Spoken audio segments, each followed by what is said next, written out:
small town of St. Augustine. It's called FrostCon. It's an open source conference with about 60 talks, keynotes by Dries Buytaert and Simon Watley.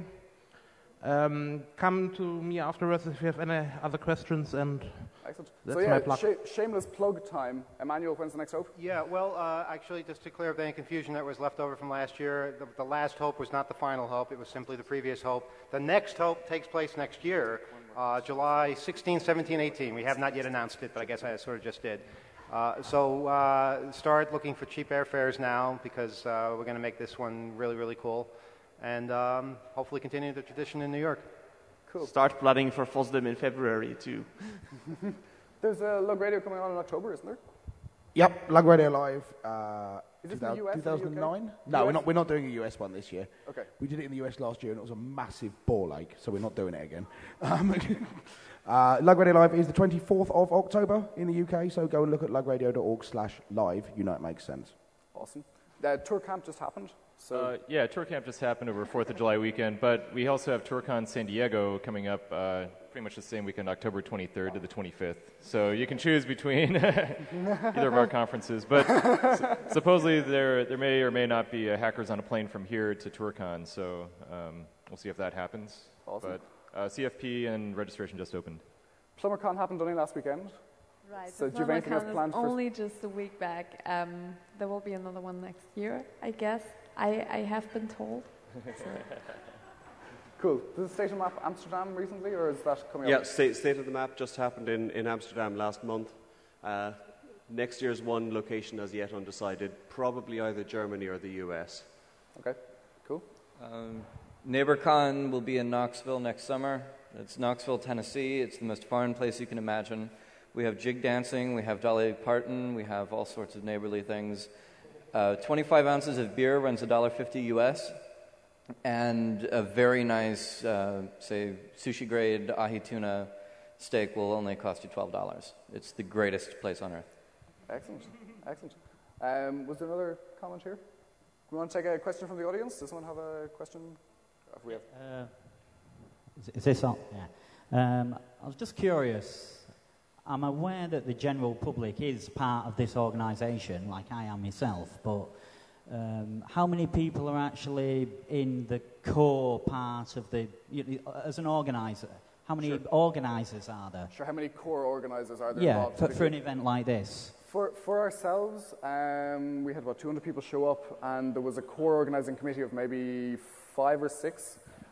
Each of whom had a specific task. So one guy was the corporation liaison, one was the PR person, etc., etc. So 5 or 6 for ourselves. Is it similar for the rest of you? We have maybe between a dozen and 2 dozen, but we have so many different things to coordinate. Whether it's liaison with the media, or running the network, or AV, or speaker things. It's a lot, and it's good to be in communication with people to plan out and brainstorm a bit. Sure. For a complex event like this, it's in the hundreds, literally. You're depending on 300 people really getting together months and months in advance, some a year in advance. I guess the core organization group here is about 10 people, then the more, okay, and then the group around that is probably 40, 50, and around there is hundreds that we all depend on. Yeah. I think 8 to 10 people for co-organization is a good amount. FOSDEM is, we have a core team of 4 people, and then a team of actually organizing a thing of about 8 to 10 people, and then volunteers, 10 to 100 volunteers who, the lack of sleep decreases as you go up to a larger number of people. So the core team starts losing sleep in September, the people around them start losing sleep in December, and then the volunteers don't sleep during the weekends. So, yeah. Lug Radio Live has 4 in theory, although one of them never does any work. Is that Mr. Kosher? That was Aid Bradshaw. Oh, Aid Bradshaw. But then we kicked him out. HAR. So, and then there's a crew of about 5 or 6, all of whom get a bright orange T-shirt and have to wire it all weekend.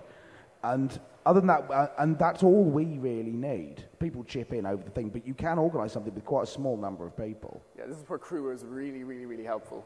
If you have a core, tight-knit group and one person's your crew person, the rest of the crew do all your slave labour.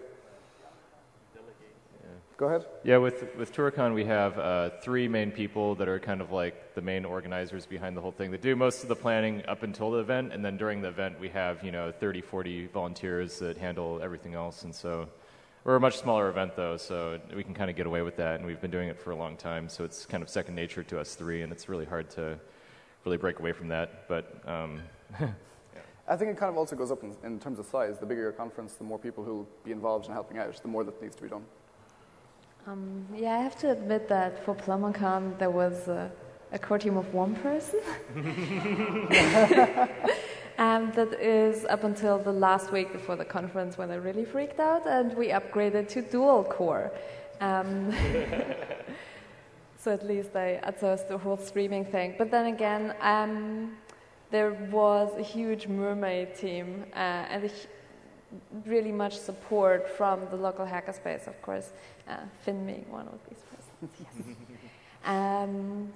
So even if you can kind of manage to organize pretty much everything and set up your website and the design and invite the speakers and try to book all their tickets and then rebook their tickets because they can't come and then reschedule everything. So I was fucking around in the database about 3 to 4 times a day. It's not really the best idea.